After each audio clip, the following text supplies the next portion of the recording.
네, 신장식 조일신당 의원과 함께 말씀을 이어가 보겠습니다. 안녕하십니까, 의원님? 네, 안녕하세요. 신장식입니다. 파면 이후에 처음 뵙습니다. 파면 선고 때 의원님 어디 계셨습니까? 파면 선거 때 네. 당 회의실에 있었죠. 당 회의실에. 같이. 만일의 사태 대비해서. 그렇죠. 예. 그날 아침에 나오면서 짐을 싸들고 나왔어요. 네. 또 며칠 99.9999% 파면을 8대0 파면을 확신했지만 네. 혹시 무슨 일이 있을지 모른다. 그렇죠. 0.0001%의 가능성을 대비해서 만에 하나 기각이나 각하가 나온다면 네. 저선 도저히 뭐 이해할 수 없는 결정이 되겠지만 그러면 국회에서 한동안 살아야 되겠구나 예. 라고 생각을 해서 짐을 싸들고 왔다가 그날 저녁에 생각보다 일찍 집에 들어갔어요.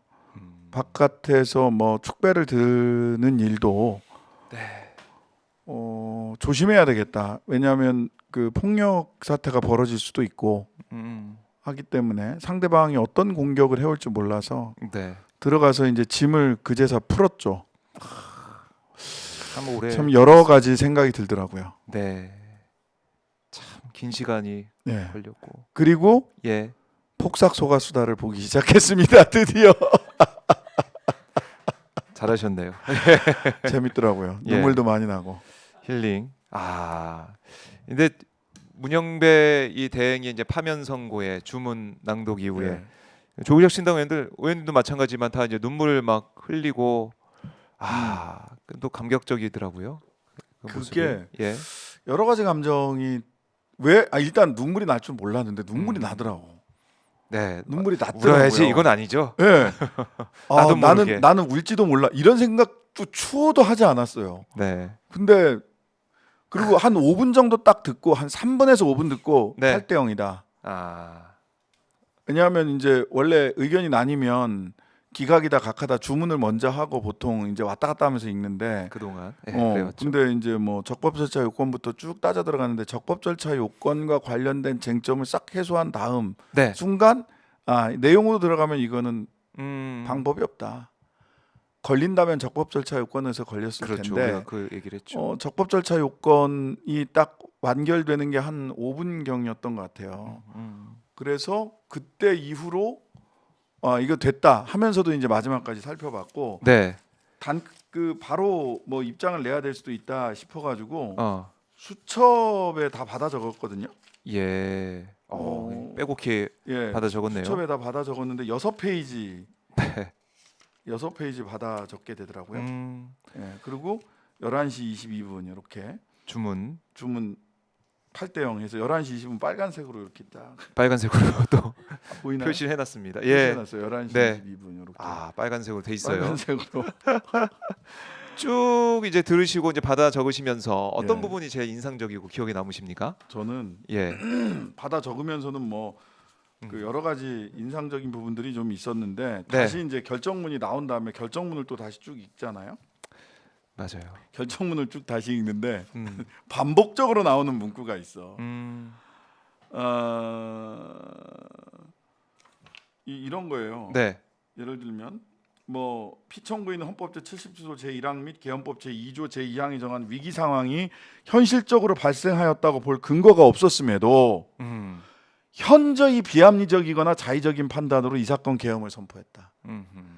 그러니까 그들의 주장을 쭉 얘기하면서 그 윤석열의 주장을 민간인 윤석열, 피의자 윤석열, 피청구인 윤석열의 주장을 쭉 이야기를 하면서 다 논박을 해놓고 이렇게 생각하는 거는 현저히 비합리적이거나 자의적인 판단이다라는 얘기가 반복적으로 나와요. 이게 뭐냐면 망상에 빠져 있다. 이게 점잖게 써서 현저히 비합리적이거나 자의적 판단, 자의적인 판단이란 건 뭐예요? 네. 지멋대로 한다는 얘기거든. 자의적으로. 그렇죠. 내 마음대로. 주관적도 아니야. 자의적 판단이라고 하는 건 내 마음대로, 지멋대로. 다른 사람들은 전혀. 네. 그다음에 현저히 비합리적이다. 그냥 비합리적이라고 하더라도 이거는 일반적 상식을 가진 사람들의 논리 구조상 있을 수 없는 판단인데 앞에 현저히까지 붙였어. 현저히. 정신머리가 나갔다. 그리고 지멋대로 했다. 네. 합리적 근거라고는 아니 그래도 요거는 뭐 있을 만하네. 그래도 이건 좀 너무한 거 아니야? 이런 게 아니라 현저히 비합리적이고 자의적인 판단이라는 얘기가 몇 차례 나와요. 망상 공화국에서 살고 있던 사람이라는 거지. 아, 그러니까 이게 문영배 대행이 읽은 것은 이제 요지니까 그 이후에 이제 헌법재판소 홈페이지에 가면 다 다운받을 수가 있습니다. 결정문은 보면은 한 114페이지 정도 되더라고요. 114 보니까. 페이지입니다. 그렇죠. 그 내용 쭉 다 형광펜으로 치시면서 쭉 읽어봤더니 제일 기억에 딱 들어오는 것은 윤석열 망상에 빠진 망상 공화국의 사람이었어요. 대통령 예. 망이야. 아 그러니까 그걸 얼마나 답답했으면 이렇게까지 표현했을까 싶어요. 현저히 비합리적이거나 자의적인 판단. 이게 몇 차례 반복돼요. 요 문구가. 그 다음에 또 이제 밑줄을 걷던 사람은 곽종근과 조성현이죠. 네. 곽종근 곽종근 사령관. 그 다음에 수방사 제1경비단장 조성현. 네. 이분은 곽종근 사령관은 뭐 이야기를 많이 들으셨을 거고 조성현은 그 서강대교를 넘지 마라. 라고 이야기하신 분. 근데 국회 경내로 이미 들어간 군인들에게도 지시를 하셨더라고. 사람 없는 곳에서 대기해라. 부딪히지 말라는 거예요. 충돌을 방지하기 위해서. 조성현은 위 임무가 정당하지 않다고 생각하여 국회 경내로 들어간 군인들에게는 사람들이 없는 지역에서 계속 집결해 있을 것을, 네. 국회로 이동 중이던 후속 부대에게는 서강대교를 넘지 말고 기다릴 것을 각각 지시하였다. 야, 그렇게 하나하나 결정문에 다 써놨군요. 다 써놨어요. 네. 근데 이제 이 결정문이 뭐 누구는 뭐 헌법의 교과서다 뭐 이런 얘기도 하시는데 물론 이 결정문의 가장 큰 미덕은 일반인도 읽기 쉽게 썼다라는 점이에요. 가장 큰 미덕이고 그 다음에 소위 계엄, 내란, 대통령 직무에 관련된 어떤 뭐 교과서라고 할 만한 부분을 말씀드리는 겁니다. 네. 관련된 판례와 법리를 총망라했어요. 네. 사실 인정도 잘했지만 총망라했어요. 그런데 결론 부분은 교과서라고 보기 어려워요. 결론 부분. 예, 원래 결론은 서너 줄이면 끝나는 겁니다. 위와 같은 사유가 인정되므로 파면에 이를 수밖에 없다라고 딱 한두 줄, 한 네 줄, 다섯 줄 쓰면 되거든요. 노무현 박근혜 때도 다 그랬어요. 근데 이번에는 5페이지예요. 근데 이게 말하자면 전략적 선택으로 보여요. 어떤 면에서? 시간이 늦어진 게 두 가지. 왜 이게 시간이 늦어졌을까라고 보면 김복현, 조한창의 별개 의견이 있습니다. 별개 의견이 뭐냐면 소위 형사소송법의 그 증거법칙, 형사소송법에서 이야기하는 엄격한 증거법칙. 네. 특히 검찰에서 받은 피의자 신문 조서의 증거 능력을 인정을 할 거냐 말 거냐. 예전에는 검찰 피신의 증거 능력이 큰 과오가 없으면 무조건 인정이 됐거든요. 사인하고 이렇게 했으면. 근데 형사소송법이 바뀌면서 22년인가에 바뀌면서 그 검찰 피신도 본인이 부인하면 법정으로 불러와서 법정에서 진술한 걸 위주로 법정에서 진술한 거를 그 증거로 채택하게 됐어요. 그 부분을 저쪽 윤석열 측에서 굉장히 열심히 주장을 했고 특히나 이진우 정치인 체포 국회 봉쇄 관련해서 이진우가 검찰 피신에서는 대통령 지시를 받았다는 취지로 진술했다가 대통령 지시 없었다라고 하는 걸로 바뀌었고 김현태 같은 경우도 기자회견 할 때는 뭐 대통령 지시가 있었던 것으로 얘기를 했다가 지시가 없었다. 뭐 케이블 타이도 뭐 문을 그 통제하기 위한 것이었다라는 거짓말을 했잖아요. 근데 이거를 증거로 쓸 거냐 말 거냐 사실 인정해서 그 부분과 관련된 논의가 굉장히 많았구나. 그리고 이게 절차 지연의 커다란 이유 중에 하나였구나. 근데 그것을 소수 의견으로 쓰지 않고 별개 의견으로, 즉 주문의 합리성 8대 0을 만들기 위해서 보충 의견과 별개 의견을 다 받아준 거예요. 재판장이. 그 다음에 정형식이 주심이잖아요. 정형식 재판관이 쓴 거예요. 형식상 8대 0이면 주심이 쓰는 거란 말이에요. 물론 헌법재판관들이 다 써갖고 올라오지만 주심이 집필 책임을 지는 거죠. 그런데 결론 부분을 5페이지를 쓰면서 거기에 아니 뭐 그래 선회해 볼게. 뭐 그 국회가 그렇게 썩 잘한 건 아니야. 국회도 협력과 협치 뭐 존중 이런 걸 제대로 안 해서 본인이 뭐 무슨 뭐 책임감을 윤석열이 느꼈을 수도 있지. 근데 그렇다고 하더라도 파면이야. 논리 구성은 그렇게 돼 있어요. 네. 근데 앞단도 사족이거든요. 사족이에요. 근데 사족을 결론에 썼어요. 네. 이유 부분에 안 쓰고 결론에 쓴 거야. 판단을 하는 데는 영향을 미치지 않아요. 8대0 판단을 하는 데는. 다만 여기다가 나도 노력했어를 누군가는 쓰고 싶었다. 국힘 네. 쪽에 상대로 해서. 그리고 민주당도 조금 뭐 민주당과 야당도 좀 예. 까긴 까야 되겠다라는 생각이 있었고 그런 그것을 면에서. 제가 보기에는 예. 주문의 합리성을 높이기 위해서 즉 8대0 주문을 네. 완성해내기 위해서 결론 부분을 좀 양보했다 이렇게 보여요. 저는 뭐 대한민국은 저의 민주공화국이다. 뭐 그것과 뭐 대한국민 뭐 이 표현이 좀 눈에 띄던데 예. 결론이 이제 길게 된 것은 예. 그런 뭐 결론이 길고 아니 5쪽짜리 결론은 저는 처음 봤습니다. 원래 내용을? 결론은 서너 줄이에요. 넣어놓은 거 결론 부분은. 눈에 들어온다. 예, 그리고 그 안에 예. 그러니까 그걸 가지고 말하자면 국힘이 장사를 하고 있잖아요. 네. 민주당도 잘했다는 거 아니다. 당신들도 국회 운영에 책임이 있다. 결론 부분 보면 그렇게 나오지 않느냐. 네. 그러니까 이번 대선은 이재명 심판 선거다. 라고 어제 권성동이 얘기를 하잖아. 뭐 오늘도 계속해서 이재명 대표를 뭐 이게 공세를 펼치고 있는 그리고 권성동 그거를 원내대표. 헌재의 그 결론 부분을 인용해서 얘기를 해요. 그렇게 쓰이라고 써준 거예요. 그리고 그거를 양보를 한 거죠. 제가 보기엔 8대0을 만들기 위해서. 예.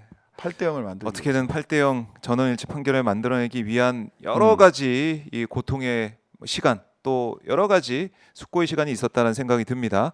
자, 이 얘기는 저희가 더 뒤에서 좀 해보도록 하고 속보를 계속 뭐 저희가 네네, 말씀 좀 속보 드려야 될 것 진행하래요. 같은데 이완규 법제처장, 함상훈 부장판사를 한덕수 대행이 새 헌법재판관 후보자에 지명을 했네요. 그러니까 문영배 이미선 미쳤구나. 재판관 미쳤구나.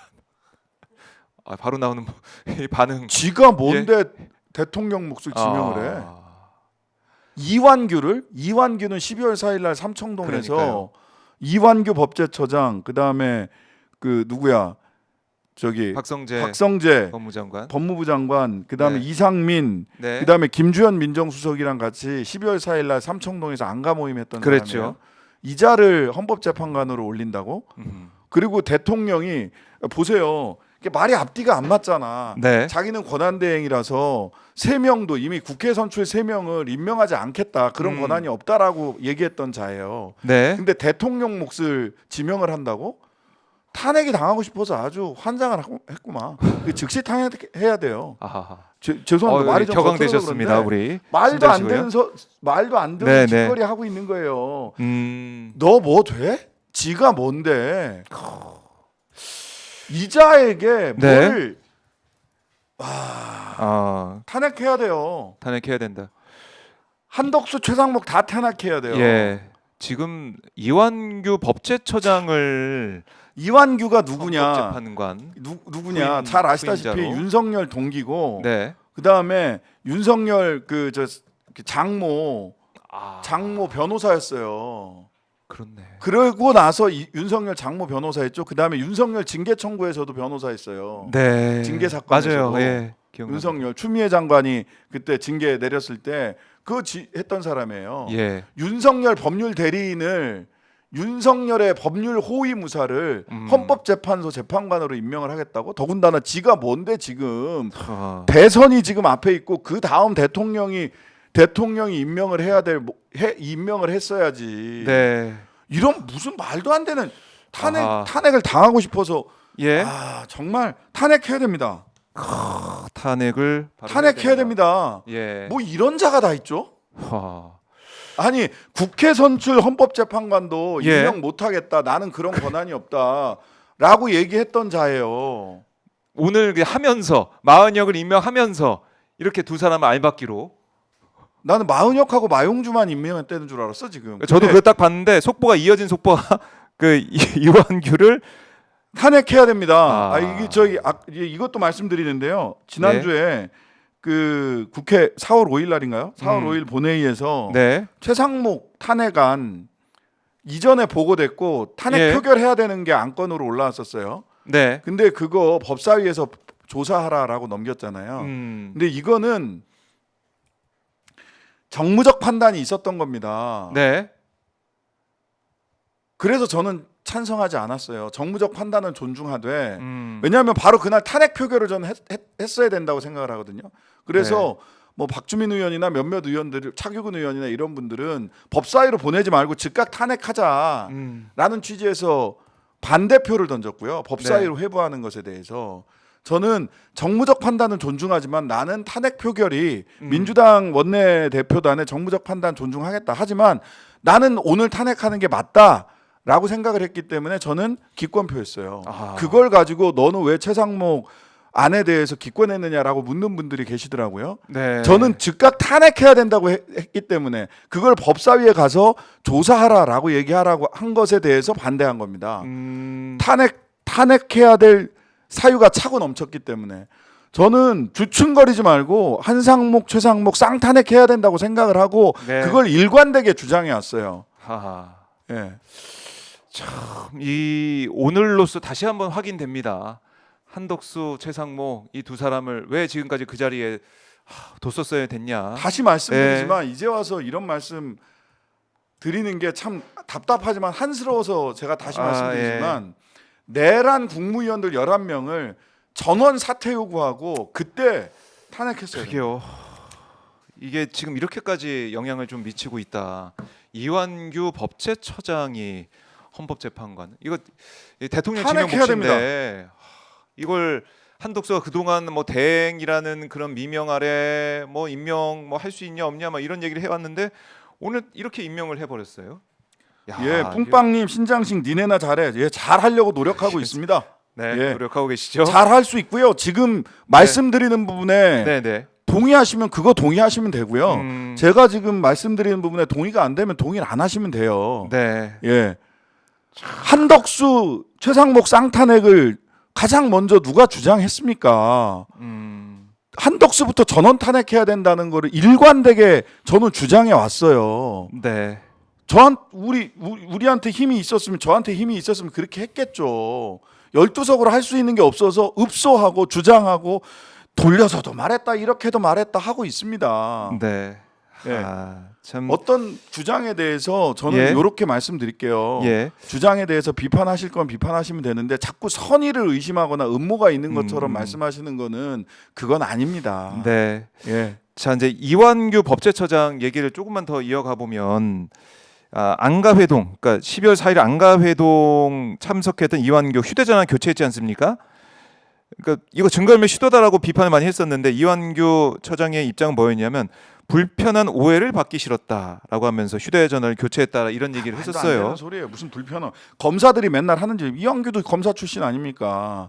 이상민 빼고 그날 모였던 사람들을 생각을 해요. 전 12월 4일 그 삼청동 안가회동 그거를 처음부터 쭉 말씀을 드렸는데 네. 삼청동 안가회담에서 이상민은 그 판사 출신이고 이완규, 김주현, 그다음에 박성재 전부 다 검찰 출신, 특수부 출신들이에요. 네. 그래서 김주현이 중요하다라고 계속 말씀드렸잖아요. 없던 민정수석을 만들어서 김주현이 민정수석으로 들어갔어요.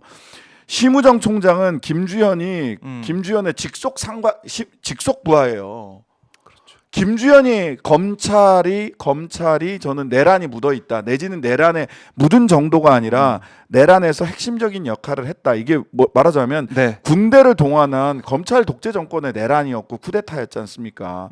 그 쿠데타의 시작은 조국에서부터 시작이 된 거고. 네. 예, 저는 그 쿠데타의 시작이 최초의 조국 법무부 장관 임명 때 그 대통령 문재인 대통령의 인사권에 대해서 정면으로 도전을 했던 정면으로 반기를 들었던 그때부터 시작된 쿠데타라고 생각을 하거든요. 가장 길게 간 쿠데타라고 생각을 해요. 거기에서 김주현이 저는 키맨 역할을 했을 거라고 봐요. 검찰을 움직이는 데 있어서. 네. 그 회동에 있었던 자를 내란의 핵심 기획자 중에 한 사람으로 의심되는 이완규를 헌법재판소 재판관으로 보내겠다고? 아유, 이거 한덕수 대행이 왜 이랬을까요? 왜 이래? 누구 말 듣고 이랬을까요? 뭐 뭐 예상되는 뭐 시나리오처럼 느껴지는데. 아니 그러니까 뭐 자기들 끝까지 본인은 끝까지 예. 그 줄타기하고 저런 사람들이 자기는 나라를 위해서 일했다라고 생각을 해. 착각해. 무슨 나라를 위해서 일해. 내란 세력들을 위해서 일한 거지. 근데 예. 제가 왜 이렇게 힘든 일이 어렵고 힘든 일들이 많았을까? 그다음에 내란을 극복한다 하기 위해서 법률로서 정치로서 네. 그다음에 뭐 헌법으로서 할 수 있는 일들이 뭐가 있을까를 쭉 이제 살펴보고 있었어요. 내란 이 파면 전에도. 근데 이제 선거로 놓고 보면 압도적으로 이겨야 됩니다. 네. 51대 49로 이겨서는 안 돼요. 그다음에 법률로서 보자면 몇 가지 이제 해야 될 일들이 있죠. 내란 특검부터 시작을 해서 그다음에 반헌특위 그 2월 19일 날 그 이재명, 김선민, 한창민, 용해인, 김재현 야 5당 대표들이 모여서 원탁회의 선언문에 보면 네. 반헌법행위 조사 특별위원회를 구성한다라는 내용이 있어요. 가장 구체적인 반헌특위. 합의거든요. 예. 예, 반헌특위라 반민특위는 실패했지만 반헌특위는 꼭 성공해야 된다. 라고 생각을 하고요. 그 다음에 와 우리가 어떤 헌법이 있었냐면 네. 제2공화국 그러니까 4.19 혁명 후에 4.19 혁명 후에 어떤 일이 있었냐면 4.19 3.15 부정선거와 그 다음에 4.19 그 총을 쐈던 그때 이자들을 재판을 했는데 뭐 징역 1년 뭐 이렇게 사람 죽이고 했는데 너무 약하게 나온 거예요. 예. 너무 약하게 나오니까 국민들이 난리가 났어. 난리가 나서 1960년 11월 29일 날 헌법을 개정합니다. 네. 헌법을 개정해서 얘들 한번 처벌하면 형법 불소급의 원칙이 있기 때문에 일사부재의 형법 불소급 원칙이 있기 때문에 처벌을 못 하잖아요. 다시 처벌할 수 있게 헌법을 만들어. 형법 불소급의 원칙과 헌법상 보장된 국민의 기본권의 일부 예외 규정을 둬서 네. 국민권을 박탈해 버려. 아. 참정권을 박탈해 버려. 어떤 자들을 참정권을 박탈해 버렸냐? 3.15 선거에 관련하여 부정행위를 한 자와 예. 그 부정행위에 항의하는 국민에 대하여 사실상 기타의 불법 행위를 한 자. 1960년 4월 26일 이전에 특정 지위에 있음을 이용하여 현저한 반민주 행위를 한 자의 공민권을 제한하여 하는 특별법을 제정하도록 한다. 예. 그다음에 심지어 이런 것도 있어. 이 특별법을 형사사건 처리하기 위해 특별재판소와 특별검찰부를 둘 수 있고 특별법은 이를 제정한 후 다시 개정하지 못한다. 개정도 못한다. 개정도 못하게.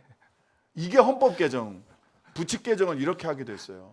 야, 그 당시에 이런 게 혁명입니다. 그 당시에 이제 확실하게 하려고 예. 노력을 근데 했네요. 예. 왜 이런 헌법 개정을 할 수밖에 없었는가를 생각을 해보면 네.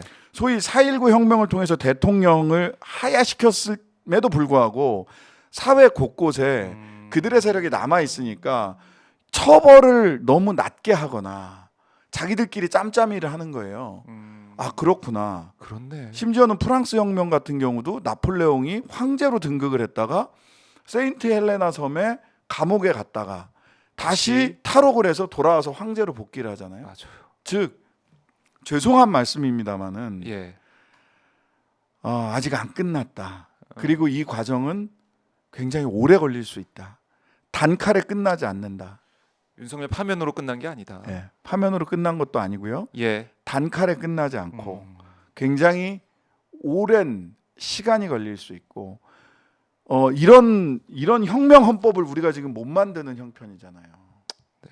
그러면 굉장히 지속적인 싸움, 그러니까 단박에 끌어올라서 확 불태워서 끝내는 사업이 아니에요. 왜냐하면 극우 세력이 이미 네. 자리를 잡아버렸어 우리 사회에. 이른바 이제 사법 카르텔. 예, 그리고 사법 카르텔이 있고요. 네. 기득권 카르텔이 있어요. 여기를 민주주의의 제도 링 바깥으로 몰아내기 위해서는 네. 다수 연합이 만들어져야 되고 이 다수 연합이 따박따박 일을 해야 돼요. 순식간에 그러니까 파면까지는 광장의 열정으로 몰아낼 수 있었지만 이걸 정리하는 거는 잔불 정리가 주부를 진압하는 것과 네. 잔불 정리는 방법론이 다르거든요. 주부를 진압할 때는 비행기로 그렇죠. 헬기로. 예. 예. 근데 잔불 정리는 어떻게 해야 되냐? 직접. 사람이 직접 가서 예, 발로 비벼 꺼야 돼요. 네. 삽으로. 삽으로 떠내야 예. 되고 불씨를. 그렇죠. 그 작업을 음. 다수가 해야 되고 네. 그리고 지치지 않고 해야 된다. 그래서 폭삭 속았수다 주말에 본 걸로 끝난 것 같아 이제. 이제는 예. 그걸로 이제 휴가는 끝, 휴식은 끝. 예. 더 이제 가열차게 일을 좀 해 나가야 될 것 같은데 그러다 보니까 이제 국민의힘에서는 예. 이재명 대표에서 공격하고 있고 걔네들은 그것밖에 선거할 수 있는 방법이 없어요. 이재명 대표 이제 공격하면서 오고 그걸로 있고, 선거할 거예요. 그리고 또 이제 개헌 얘기 이걸 가지고 개헌 이재명 대표 개헌 반대하는 이거 뭐 잘못된 거 아니야 이렇게 하면서 어제- 또 여론전을 펴고 어제 예. 난 좀 정말 이게 말을 해도 한 사람이 이게 진짜 말하면서 정말 듣기 힘들다라고 생각을 했던 두 가지 부류가 있는데 예. 어제 했던 한동훈의 이야기. 한동훈 전 대표 를 얘기하면 한동훈이 뭐라고 얘기를 하냐면 네. 그 페이스북에 썼던데 이재명은 호헌 세력, 반민주주의 세력. 지금 개헌을 해야 개헌 민주주의 세력이라는 거예요. 그렇게 또 우리가 프레임을 짜고 누가 호헌 세력 제가 이제 처음에 이거 우리 이제 민주헌정을 지켜야 된다라고 얘기를 할 때 와 나는 사실은 개헌해서 제7공화국을 만들자라는 것이 우리의 그건데 그 목표인데 그래서 기본적으로 조국혁신당은 제7공화국 개헌을 해야 된다. 그 시점이 언제냐에 네. 대해서 빠르면 빠를수록 좋으니 다음 지방선거 안 되면 현실적으로 다음 지방선거가 된다고 해서 우리가 200석이 되는 게 아니잖아요. 네. 안 되면 그 다음 총선에서 우리가 압도적으로 200석을 넘겨서 개헌할 수밖에 없다. 그렇죠. 라는 말씀을 드려왔단 말이에요. 네. 근데 호헌이라는 것은 헌법을 지킨다는 뜻이 아니에요. 민주헌정 질서를 지킨다는 거예요. 민주헌정 질서를 지키기 위해서 헌법을 지키는 방법이 시점이 있는 것이기도 하고 민주헌정 질서를 지키기 위해서 민주헌정 질서를 지키는데 한계가 드러나는 헌법을 개정해야 될 때도 있는 거죠. 근데 그걸 말을 비튼 겁니다. 한동훈이. 호헌 세력이다라고 얘기를 해요. 그래 난 되묻고 싶어. 네. 그러면 지금 민주헌정 질서를 가장 많이 뒤흔든 자가 누구냐? 느그들 당에서 내온 대통령들이었어요. 1호 당원. 예, 1호 당원 윤석열, 그 다음에 박근혜, 더 뒤로 가면은 이명박, 더 뒤로 가면 전두환, 더 뒤로 가면 박정희, 더 뒤로 가면 니들이 물고 빠는 이승만까지 민주헌정 질서를 뒤흔든 역사와 전통, 뿌리 깊은 역사와 전통을 가진 자들이 그리고 지금 민주헌정 질서를 지키기 위해서 국민들이 길거리에서 그 123일 고생을 하는 동안에 그래 너 잘한 거 딱 하나 계엄령 해제 투표하러 온 거 훌륭해 박수 쳐줄게. 그 이후에 123일 동안 뭐 했는데? 책 냈죠. 그러고 예. 그리고 그 이준석 그 의원이랑 제가 네. 100분 토론에서 토론을 하는데 또는 다른 데서도 토론을 하는데 저 JTBC 썰전에서 토론을 하는데 네. 뭐 어쩌고 저쩌고 얘기를 해서 그래서 지금 파면시키기 위해서 우리는 시민들과 함께 길거리에 나가서 싸우고 있다. 개혁신당 뭐 했냐? 그랬더니 파면이 너무 당연한 거기 때문에 파면을 국민들에게 당연한 일로 보여주기 위해서 대선 후보를 선출했다고 얘기하더라고. 말입니까? 막걸리입니까? 아니 그렇게 얘기해요. 예. 그렇게 예. 자기들은 윤석열 탄핵이 너무 당연한데 니들이 길거리 나가서 쓸데없는 짓 하는 거야. 우리는 대선 후보 선출했어. 파면이 너무 당연하기 때문에. 그런 사람들을 제가 그래서 프리라이더라고 하는 겁니다. 이번에 대선이 조기 대선이 만들어지면 당신은 프리라이더다. 대선 출마 자체가. 아니 그때 내란 때 담장도 안 넘어왔잖아요. 거기서 밖에서 넘어가라고 하니까 시끄러 임마.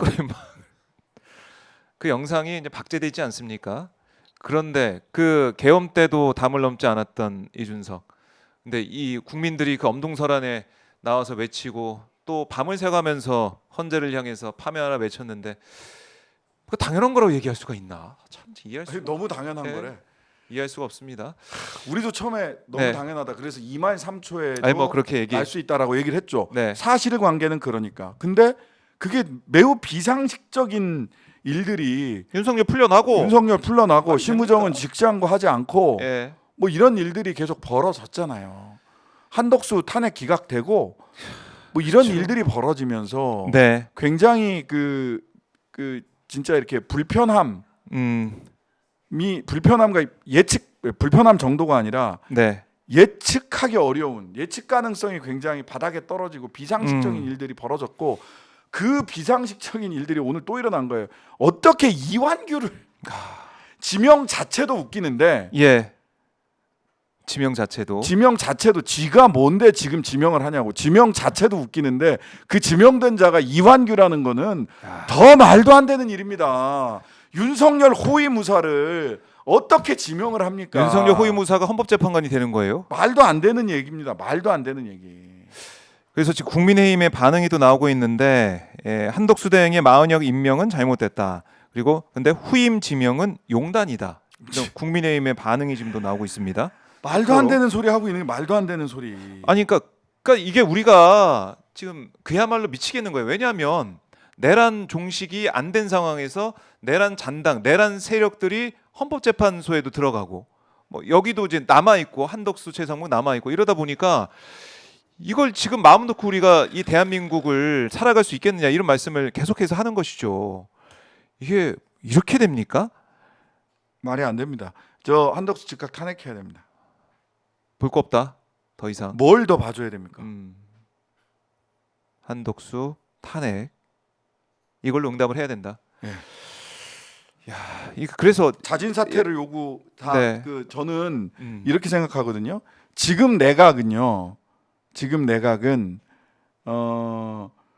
이 선거를 공정하게 관리할 수 있을까에 대한 의구심이 드는 내각이에요. 그 의구심이 단순히 의구심이 아니라 네. 확신이 드는 게 이완규의 헌법재판관 지명입니다. 예.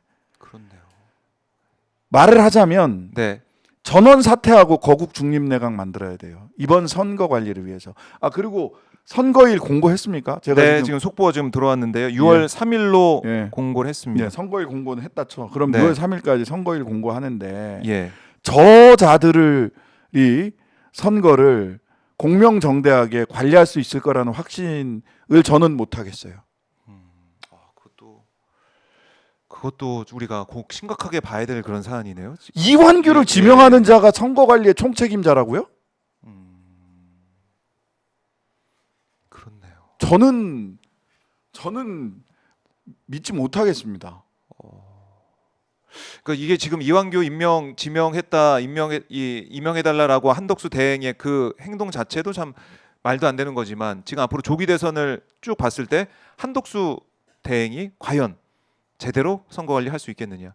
저는 그거에 의문이 있고 예. 그 부분에 대해서는 쌍탄핵 주장하면서 한덕수와 최상목을 쌍탄핵해야 된다라는 네. 얘기를 하면서 그 쌍탄핵의 이유 중에 하나가 대선 그 헌법 위반도 쭉 있지만 헌법 위반 부분이 가장 크고 위헌 위법한 게 있고 그 다음에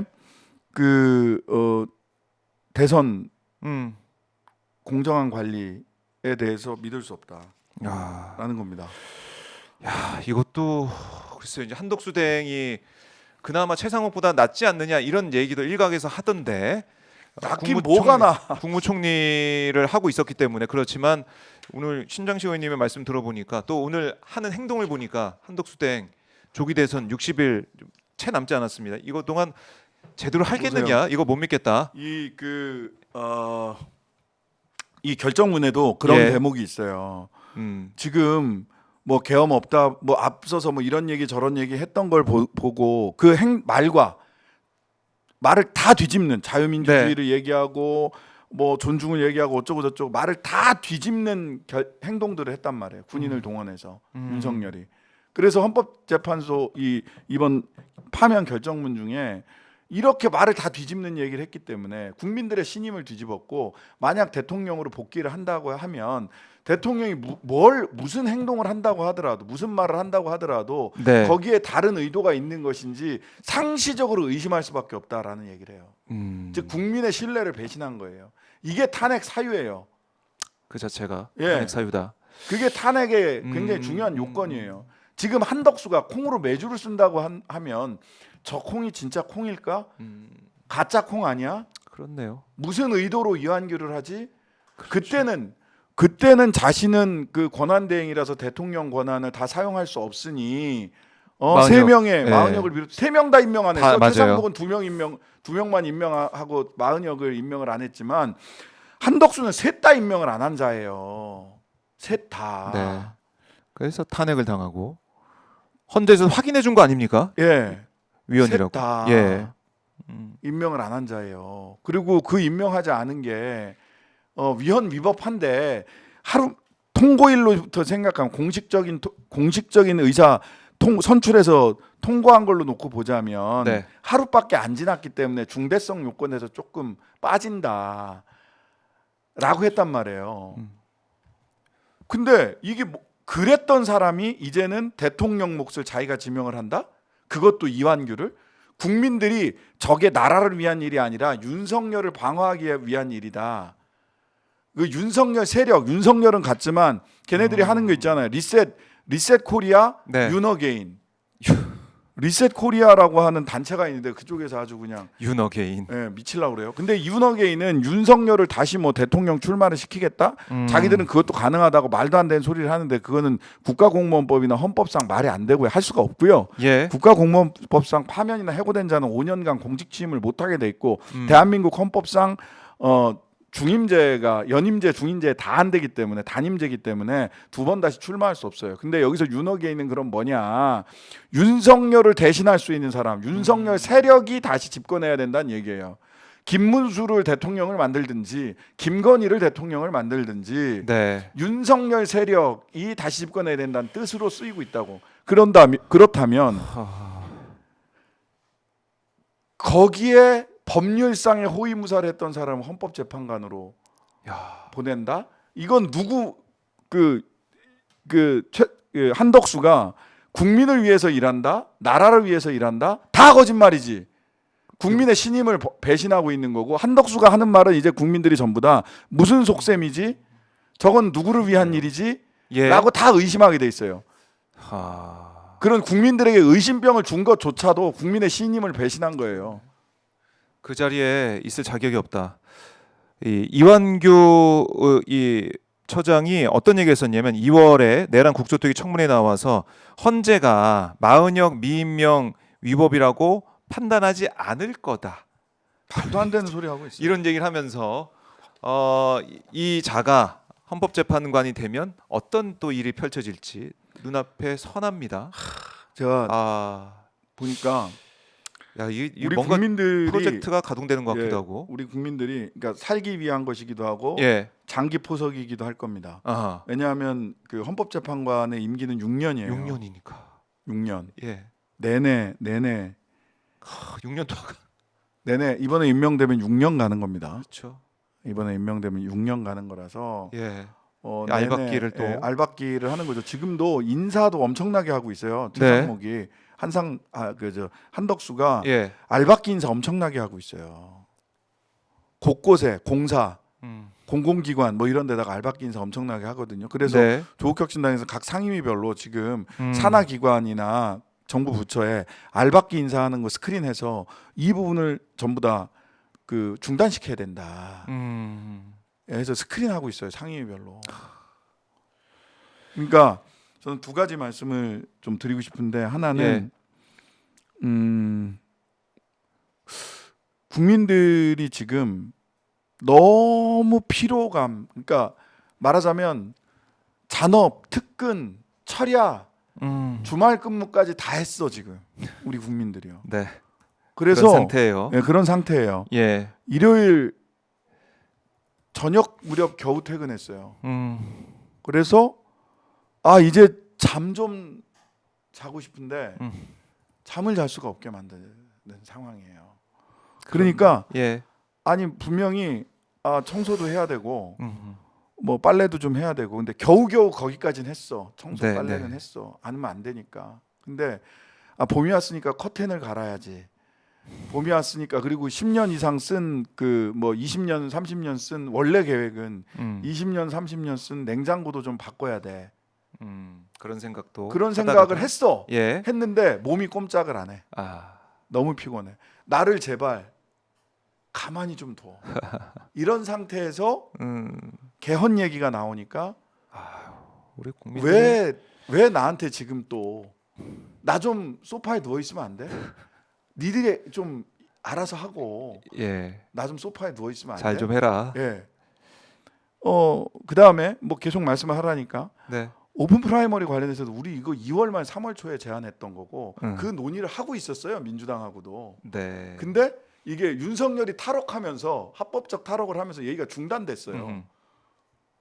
근데 우리가 그 얘기를 할 수 있는 기간은 이번 일주일이 마지막이에요. 왜냐하면 민주당은 오늘 대선 일정이 정해졌으면 네, 선거 체제로 선거 가죠. 체제로 가서 예. 경선 일정이 합의가 될 거고 경선 일정과 경선 방식이 후보들 간의 룰 미팅을 시작을 할 거예요. 네. 그럼 후보들 간의 민주당 후보들 간의 룰 미팅 과정에서 우리는 당에서 뽑는다라고 후보들 간의 룰 미팅 과정에서 정돈이 되면 끝나요.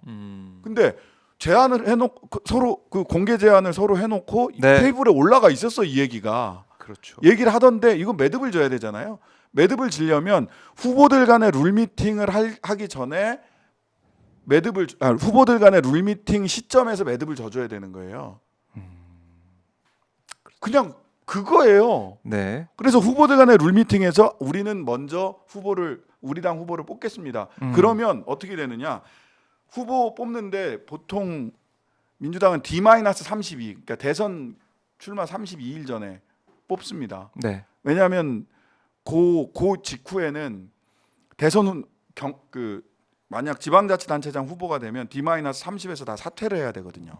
맞아요. 그래서 네. 5월 4일 네. 그게 기한일 걸로 제가 보는데. 맞습니다. 예. 그래야 사퇴를 해야 돼. 네. 그리고 그 다음에 후보 등록하고 바로 선거 운동을 해야 돼. 그 기간이 한 일주일 열흘. 그러니까 네. 민주당이 경선 후보를 뽑고 일주일하고 열흘 사이에 일주일 정도밖에 기간이 없어요. 그러면 그때 과거에 익숙한 패턴이 그렇습니다. 그때부터 각 당 후보들이 후보 단일화 논의를 해. 후보 단일화 논의를 하는데 네. 그때 해봐서 알지만 우리가 많은 대선을 치르면서 경험을 했잖아요. 자, 후보 등록 전까지 후보 단일화 해야 된다. 그러다가 잘 안 돼. 그렇죠.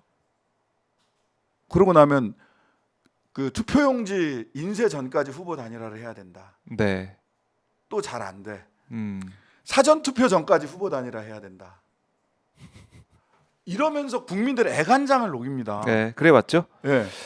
그래서 저는 뭐 다른 여러 가지 설명이 있겠지만 저는 국민들 그만 피곤하게 하고 후보 등록 전에 정돈을 해버리자. 네. 라는 취지의 제안이었고 민주당과 얘기를 했던 거고 거기에 대해서 민주당이 김윤덕 총장이 본인이 개인적인 의견, 왜냐하면 공적 논의가 끝나지 않았으니까. 네. 공적 논의는 결국 후보들 간 룰 미팅에서 끝나요. 그러니까 본인 개인 의견을 전제로 해서 후보를 선출을 하고 각 당이 후보를 선출하고 네. 단일화로 갔으면 좋겠다라는 이야기를 하신 거예요. 그 과정에 있는 겁니다. 우리는 한 방에 다수연합을 만들자. 후보 등록 전에 국민들 그만 피곤하게 하고 이런 취지로 말씀을 드렸던 거예요. 이 부분에 대해서 네. 뭐 그게 현실 가능성이 있느냐 또는 뭐 역선택을 어떻게 방지할 거냐 이런 얘기들 저는 민주당하고 충분히 나누고 있었어요. 예. 그런 부분들을 충분히 저희들이 말씀을 드린 겁니다. 네. 말씀을 드려야 되는데 그런 부분들이 제대로 전달이 안 됐다면 그것도 저의 잘못이죠. 저희들의 잘못이죠. 네. 하지만 그런 부분들이 있기 때문에 그런 부분들의 선의와 계획을 가지고 또 민주당과의 테이블에서 이야기가 되던 중이었기 때문에 다시 한번 이번 주 안에 이거는 끝을 내고 매듭을 짓고 그 다음 단계로 네. 매듭은 짓고 그 다음 단계로 넘어가야 되잖아요. 그래서 논의해보고 결론을 내리고 매듭을 짓고 이제 예, 다음 단계로 넘어가자는 가는 거다. 그러면 조국혁신당 입장에서는 그 다음에 그러면 음. 독자 후보를 낼 거냐 아니면은 그 선거연대 후보 없이 선거연대로 갈 거냐에 대해서 결정해야 됩니다. 진보당 같은 경우는 후보 선출을 하고 있고요. 지금 19일 날. 네. 각 정당들이 그러고 있는 거예요. 근데 우리는 최대한 그 결정을 뒤로 미뤄왔고 어떻게 할 거냐를 의사 결정을 할 거예요. 그게 네. 당무위원회에서 결정이 되든 또는 당원 투표로 결정이 되든 결정이 될 겁니다. 네. 그리고 여러분이 생각하는 것과 굉장히 다른 의견들을 예상하거나 또는 의심하시는 것과 굉장히 여러모로 다른 지형에서 논의가 진행되고 있다. 뭐 저는 여기까지는 말씀드릴 수 있을 것 같습니다.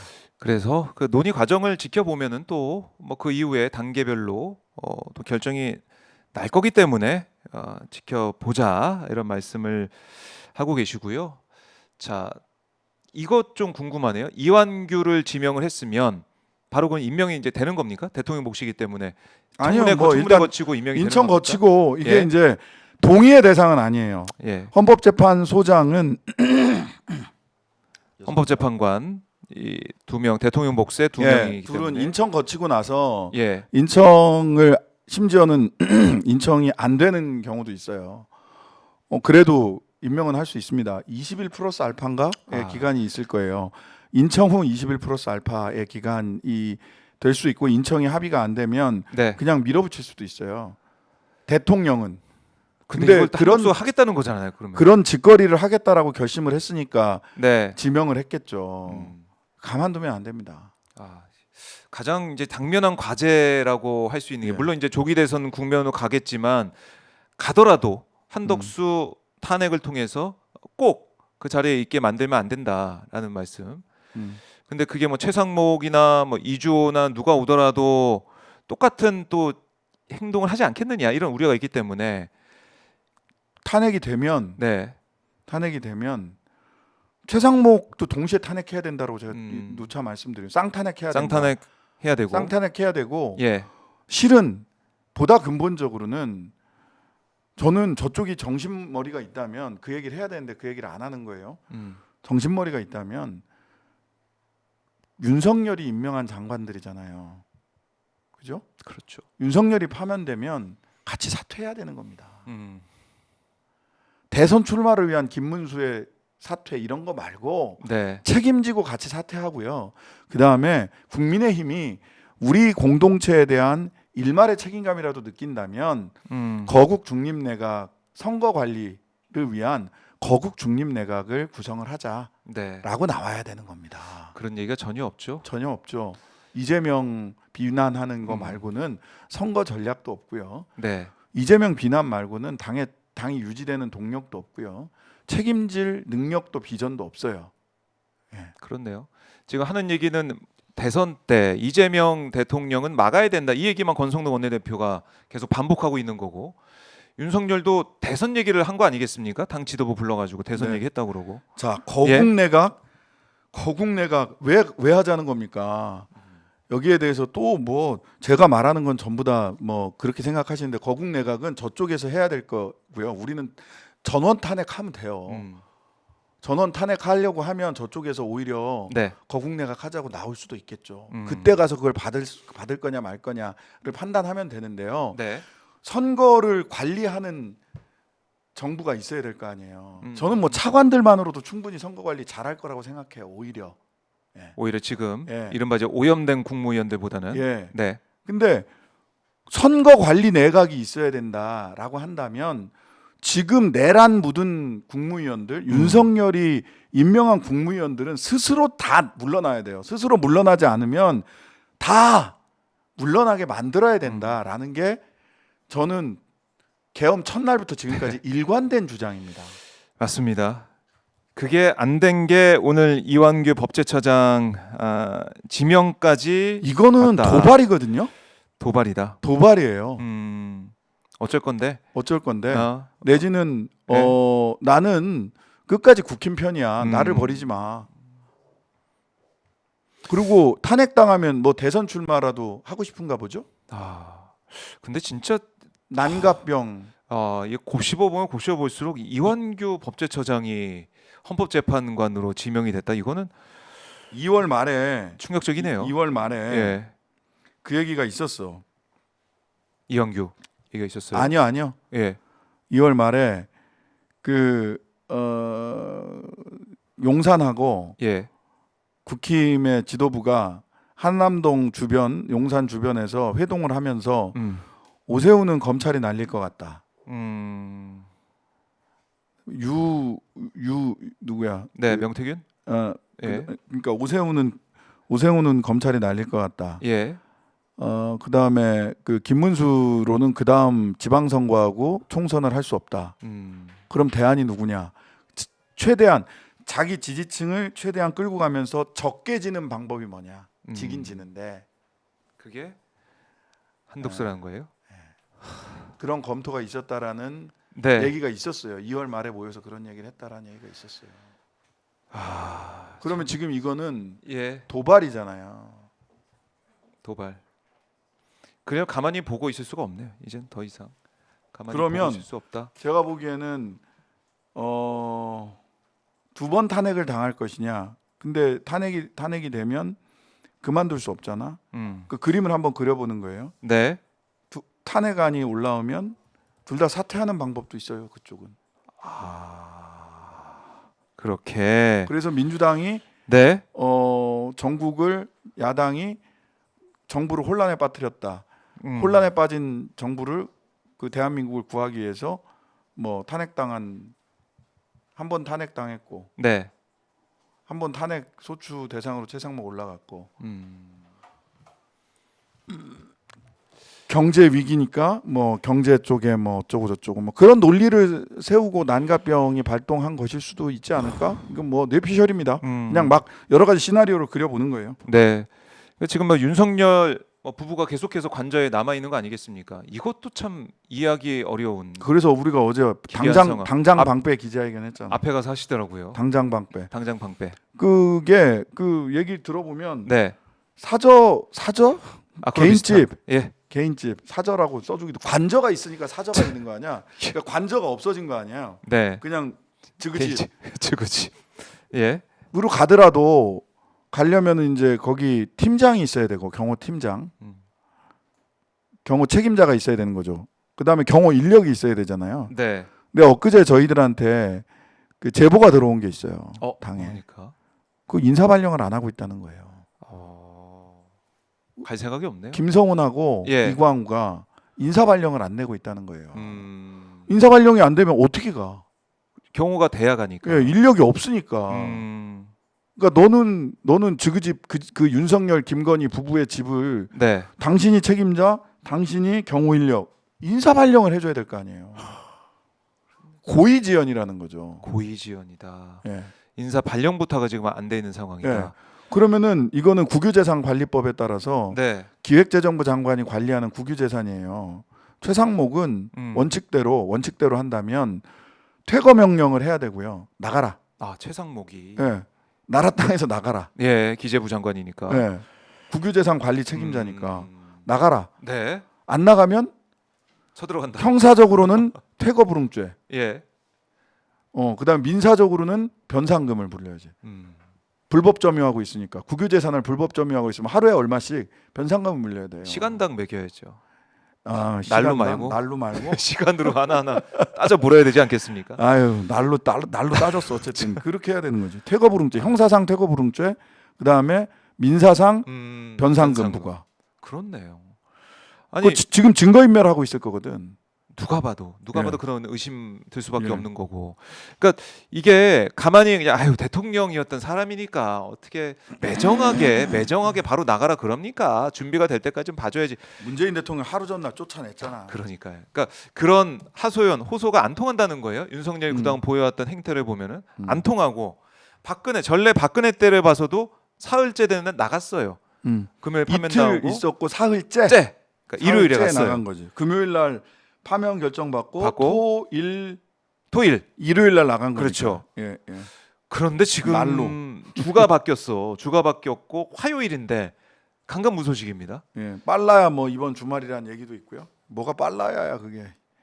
아니 그럼 빨라야 뭐 이번 주말에 간다고 하더라도 그럼 일주일 동안 있었던 거 방세는 받아야 되는 거 아니에요? 이거? 그러니까요. 우리 세금으로 지금 다 지금 호의호식 시간으로 하고 있을 텐데 계산해서 받자. 진짜. 시간으로 해서 몇 시간 했냐, 몇 시간 있었냐, 대실료 받. 퇴실료 받듯이 3시간 단위로. 3시간 단위로 끊어서 받아야 되는 거 아니냐. 이게 공정한 상식 아니야 이런 생각을 할 수밖에 없어요. 네. 그러니까 관저에 있으면서 사람 불러서 만나고 계속 연락하고 거기 누구 오라고 하고 이렇게 하고 있는 지금 메시지도 그러고 내고 있고 예. 그 메시지도 뭐 다 네. 얘기하셨겠지만 국민도 승복도 반성도 없는 자기 지지자 결집용. 얘기하고 있고 그 맨 처음 나온 이 입장도 기도 얘기를 하잖아요. 기도 얘기. 저도 그때 사실 이 구치소에 나올 때도 성경 많이 읽었다 이런 얘기 해서 또 이제 기도 얘기를 또 하고 있고 그 뭐 성경을 매일 듣고 계시겠지. 구약 성경을 다 딸딸 외우시는 분이랑 곁에 계시니까. 그래서 이거 지지층 결집만 생각하고 내가 정치를 어떻게 할 거야 이 그래서 생각하고 4월 달에 있다. 국회를 빨리 해야 돼요. 지금 예. 지난주에 국회를 한번 하긴 했지만 음. 그 4월 달에 빨리 국회를 열어서 4월 네. 5일 날 본회의 한번 하긴 했지만 국회를 열어서 일단 각종 특검 통과시켜야 되고요. 네. 반헌 특위 만들어야 반헌특위 되고요. 만들어야 아까 말씀드렸던 된다. 반헌 특위 만들어야 되고 각종 특검 해야 되고요. 예. 그다음에 내란 극복과 민생 회복을 위한 추경 이거 통과시켜야 되고요. 지금 뭐 최상목 이 장관이 10조 규모 추경 정부안 제출한다 10조 이런 너무 얘기가 작습니다. 나오고 있는데 작다는 네, 말씀이시죠? 10조 너무 작습니다. 한 예. 30조 정도는 해야 돼요. 30조 정도 해야 된다. 예. 30조 정도 해야 됩니다. 그러면은 이게 이제 국회가 열려서 하나하나 이제 봐야 될 것 같고, 자, 뭐 민주당에서는 보니까 함상훈 지금 지명된 사람은 드루킹 재판부였다라고 지금 또 나오고 있네요. 아유 뭐 드루킹 재판부 그 사람에 대해서 따지는 것도 따져야 되는데 네. 일단 네가 뭔데 대통령 몫을 임명하니?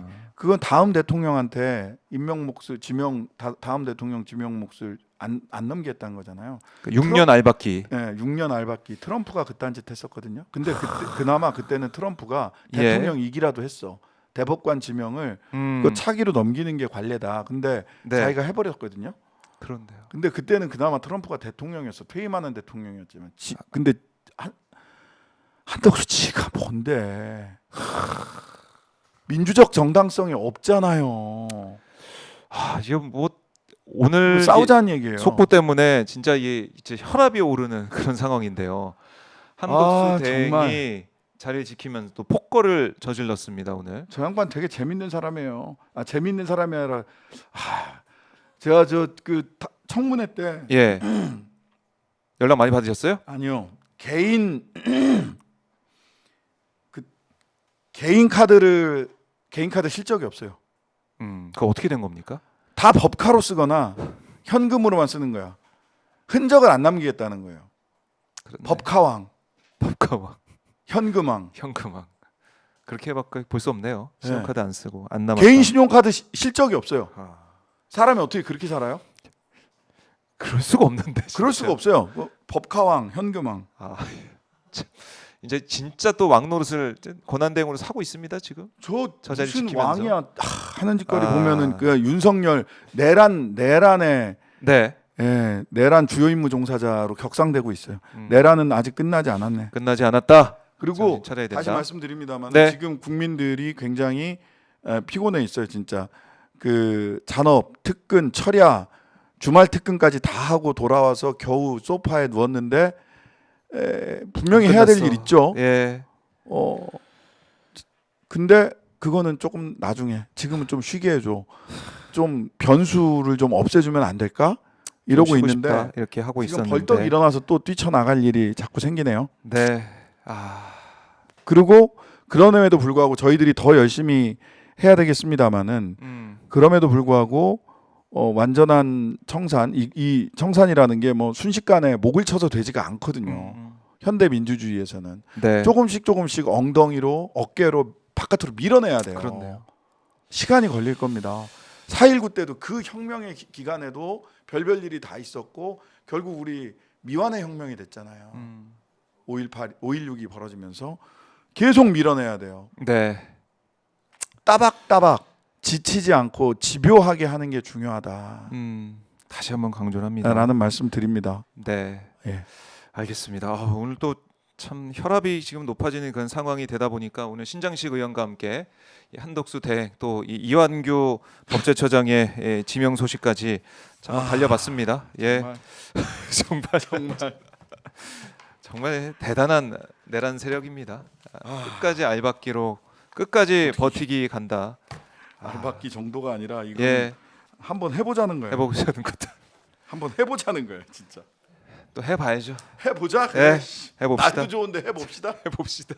고생하셨습니다, 의원님. 예, 감사합니다. 네.